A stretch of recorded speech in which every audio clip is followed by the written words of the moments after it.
agradecerle en primer lugar la invitación al padre Tojeira, Arnau Baulenas, este reencuentro con José María, que allá por 2005 pues tuve el privilegio de conocerle, y es hasta 13 años después este reencuentro, aunque la comunicación, al menos de manera unilateral, no me contesta ninguno de mis mensajes. ha continuado. Quiere decir, comunicación unilateral quiere decir eso. Yo le escribo, él no me contesta, me ningunea. ¿Qué harían ustedes? No, pero leo tus correos. Leo tus correos. En el trajín.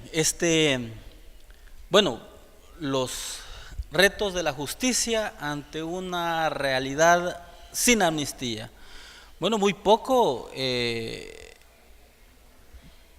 puedo abordar. José Ramón Juanis ha hecho una perspectiva técnica, académica, humana, apasionada también desde la perspectiva de las víctimas. José María también nos ha planteado una serie de retos y de reflexiones para perfilar esta solución que de la justicia se dé ante el fenómeno de la impunidad. Bien ha señalado José María que nuestra sociedad continúa siendo estructuralmente injusta desde su nacimiento hasta nuestros días.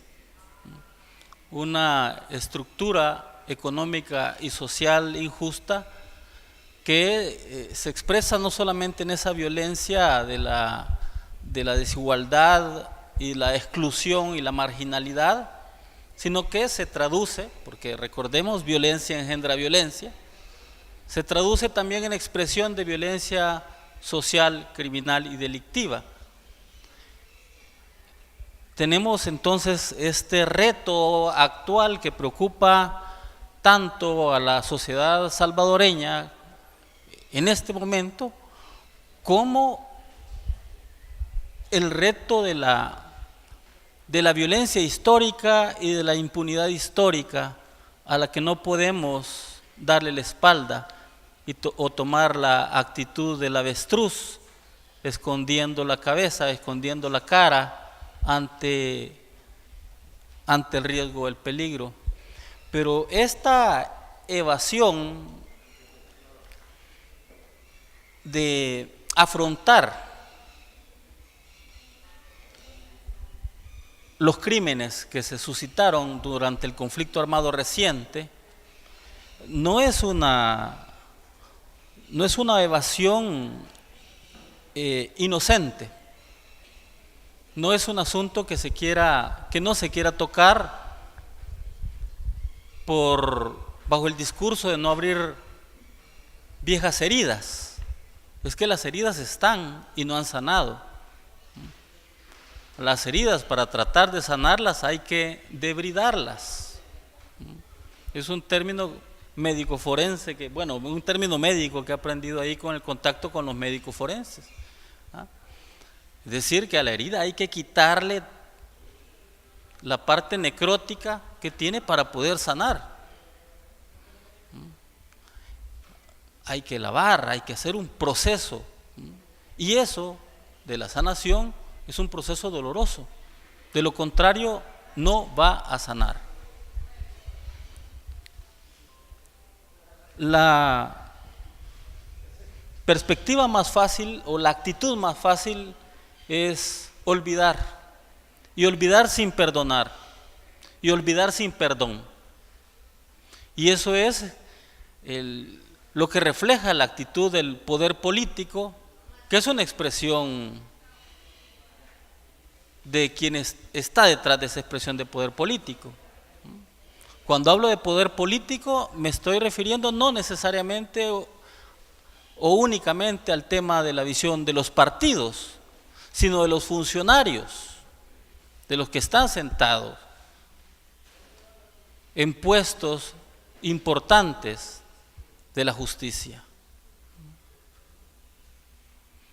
Este tema de impunidad de los crímenes históricos, pues es un tema que hay que afrontar para poder sanar las heridas. Y me ha gustado muchísimo la perspectiva de José Ramón de verlo desde el lado de las víctimas, porque es el olvido completo hacia las víctimas la actitud, como que las víctimas no tienen nada que decir, como que las víctimas se tienen que quedar conformes con ese dolor que tuvieron en su momento y que están obligadas a callar y que están obligadas a agachar la cabeza y que están obligadas a perdonar sin saber a quién pedirle perdón. ¿Será eso justicia? Pregunto. Desde la perspectiva de lo que nos ha planteado José María y de lo que el auditorio también ha participado, ¿es esa la justicia? ¿Podrá llamarse con dignidad justicia a esa actitud y a ese comportamiento del Estado y de los órganos estatales? Creo que la respuesta es no. Desde la perspectiva de la justicia, definitivamente que en nuestro proceso de paz, en nuestros acuerdos de paz, hay que recordar que los acuerdos de paz suscitaron dos leyes. La primera, la Ley de Reconciliación Nacional de 1992, que en esa se excluían de amnistía los crímenes de lesa humanidad. Esos quedaban excluidos, es decir, que tenían que ser juzgados. Pero bueno, todos sabemos que inmediatamente después la Comisión de la Verdad presenta el informe de la locura a la esperanza, que el gobierno promueve una ley de amnistía general para consolidación de la paz, donde decreta la amnistía para todos estos delitos.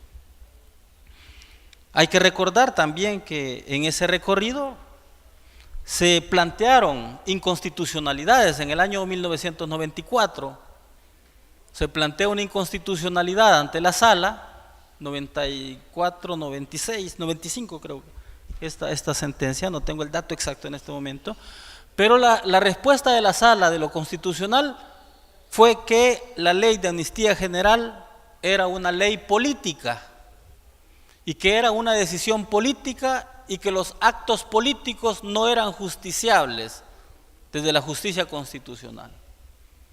Abdicó, renunció la Sala de lo Constitucional a controlar la constitucionalidad de ese acto que en aquel momento evidentemente inconstitucional, porque la propia Constitución dice que no podían amnistiarse ni indultarse los delitos cometidos en el ejercicio, en el mismo periodo de ejercicio de la presidencia de la República.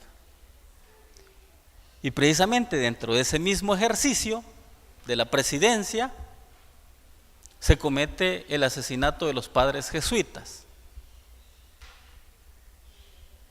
que queda también amnistiado bajo esa figura. Es decir, es una inconstitucionalidad evidente frente al texto. Frente a esa primera interpretación que tiene el juez, la letra de la Constitución, hay una franca violación a la Constitución. Más adelante se invocan los tratados de derechos humanos, ya que la Sala había dicho, mire, esto no es justiciable desde la Constitución por acto político. Bueno, se alega desde las ONGs, FESPAD, entre ellos, la inconstitucionalidad por violación a los tratados de derechos humanos. Y la Sala en su momento dijo, mire, los tratados de derechos humanos no son parámetro de control constitucional. Los tratados de derechos humanos son infraconstitucionales. Sirven para interpretar los derechos fundamentales, pero no para controlar la constitucionalidad de las leyes y rechaza también en esa segunda ocasión una inconstitucionalidad. Hasta que la sala actual en 2016, y en esto es muy importante la configuración subjetiva de los tribunales. Yo me pregunto, con otros magistrados en la sala, y hoy que va de salida también la sala, ¿se habría podido declarar la inconstitucionalidad de la ley de amnistía? Mucho se ha dicho a favor y en contra de la sala actual y de sus integrantes.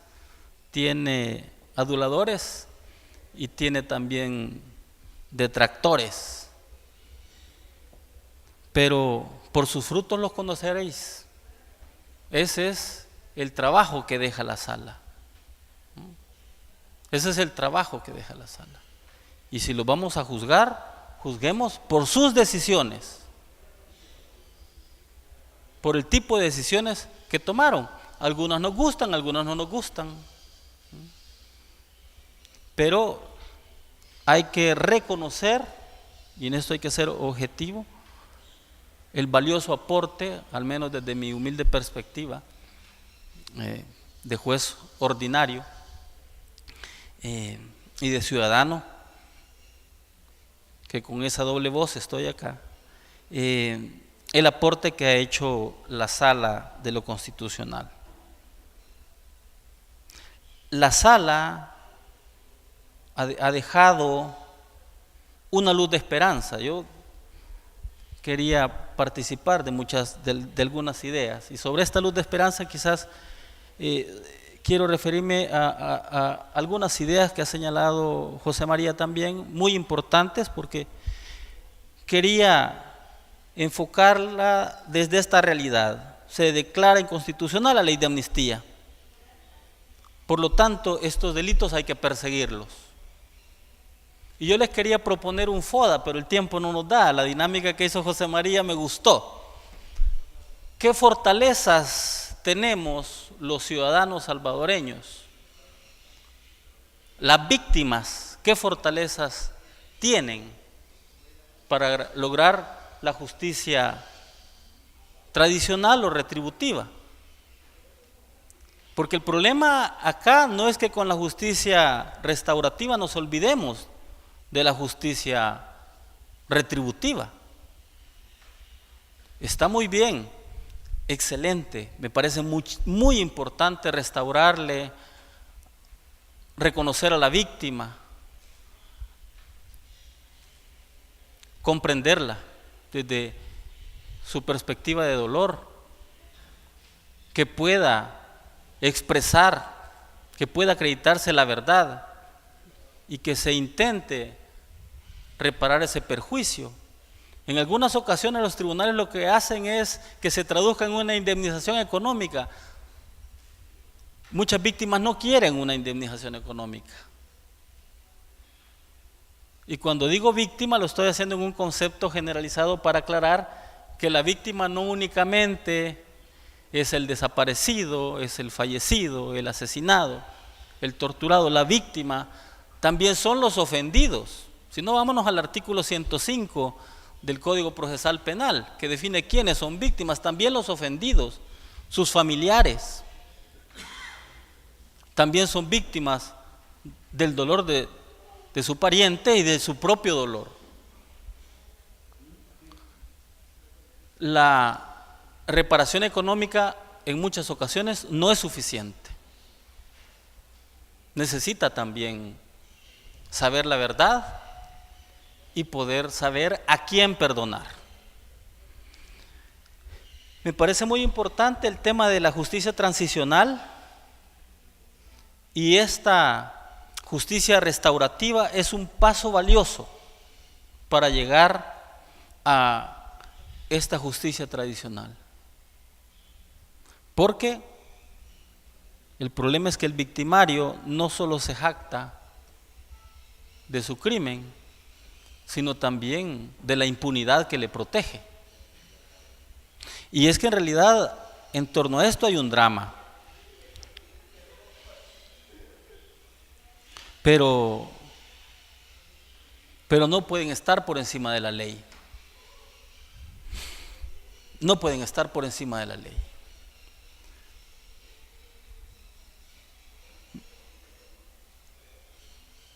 En esta relación quiero quizás robarles unos minutitos más, y eso es lo que hablábamos cuando decíamos voy a ser breve y uno se extiende de más.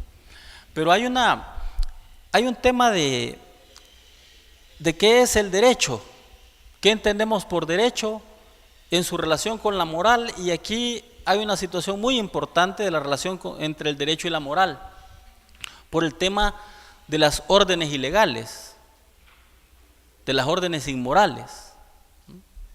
La primera tesis, hay 4 tesis en esta relación de derecho y moral. La primera tesis es la tesis de la separación, la moral por allá y el derecho aquí. Los asuntos morales no los metamos con el derecho, que es lo que Kelsen hace en la teoría pura del derecho. Luego se dice, mire, es que esa relación entre derecho y moral hay casos, límites, donde se relaciona el derecho con la moral. Una tercera posición es que un derecho contrario a la moral no es derecho. Un derecho inmoral no es derecho. Una orden inmoral no es derecho. No está dentro de lo legal. Monseñor Romero, en su famosa homilía, decía, una ley inmoral nadie debe de cumplirla.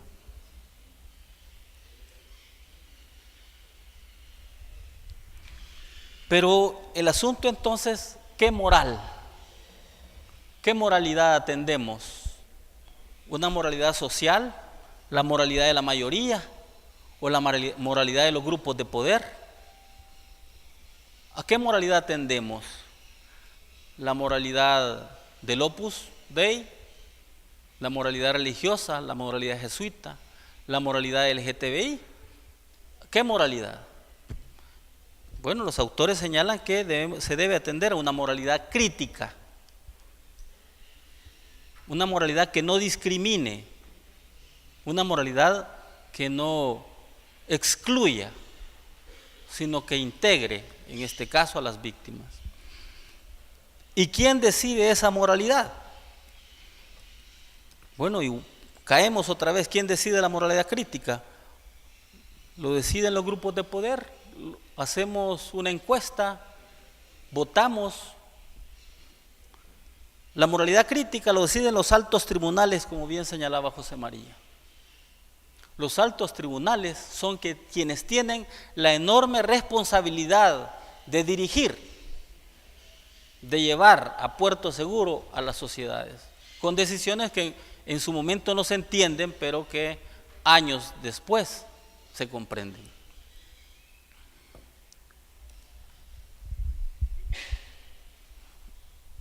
¿Qué límites hay para enfrentar este reto? Hay límites institucionales, el carácter triádico del proceso, donde el juez no puede iniciar procesos de manera oficiosa, como bien lo ha señalado José María. El perfil del juez, como también ha apuntado bien José María. Y creo que en esto hay una oportunidad. Las universidades, ha señalado Marta, ¿cómo se llamaba la compañera de ella?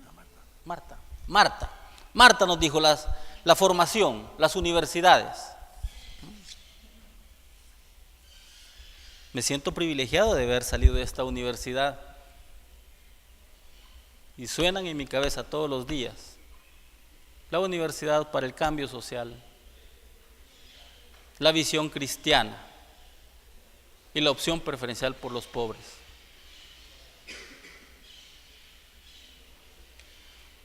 Es muy importante saber cómo estamos formando a los futuros profesionales, pero sobre todo el tema de los jueces, que hay un enorme reto.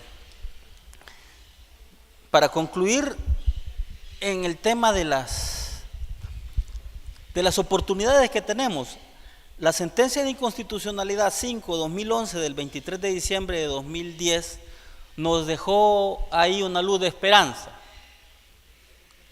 La Sala de lo Constitucional rompe con el monopolio de la acción penal del fiscal. Dice que no existe constitucionalmente el monopolio de la acción penal, que no solamente el fiscal es el titular de la acción. Dice que los titulares también son las víctimas y hace una interpretación restrictiva de las atribuciones del fiscal y resalta el tema de la víctima.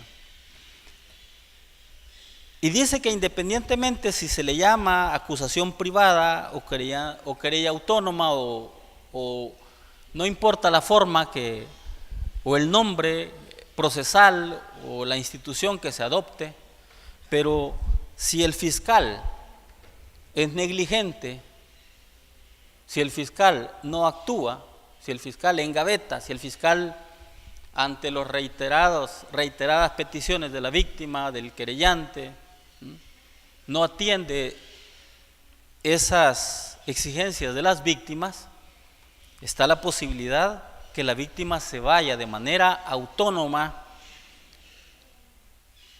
ante los tribunales a promover la acción. Tenemos ese valioso instrumento, esa decisión de esta sala también. Y le ordena a la Asamblea Legislativa, la Asamblea Legislativa está en mora en este punto, está en mora la Asamblea Legislativa porque no ha actualizado la legislación en los puntos en que la Sala de lo Constitucional le ordenó en esta sentencia. Pero la oportunidad es que las víctimas se apoyen en las ONGs comprometidas con la defensa de los derechos humanos y se pueda actuar. Quizás únicamente recordar a un profesor chileno que conocí en las aulas de Salamanca, Juan Bustos Ramírez, que él no se limitaba a ser un académico, brillante académico y escritor, pero fue uno de los abogados más activos en llevar causas querellando contra Pinochet y contra su familia en Chile, luchando contra corrientes, luchando contra el Estado, luchando contra el poder, contra la impunidad, contra los crímenes históricos. Hay una oportunidad, no es venganza, es justicia. Es justicia. La justicia restaurativa abre un espacio de sanación, de reconocimiento, pero también estos victimarios tienen responsabilidad ante la ley. También estos victimarios cometieron crímenes que la sala ha ordenado investigar. Los retos no son fáciles.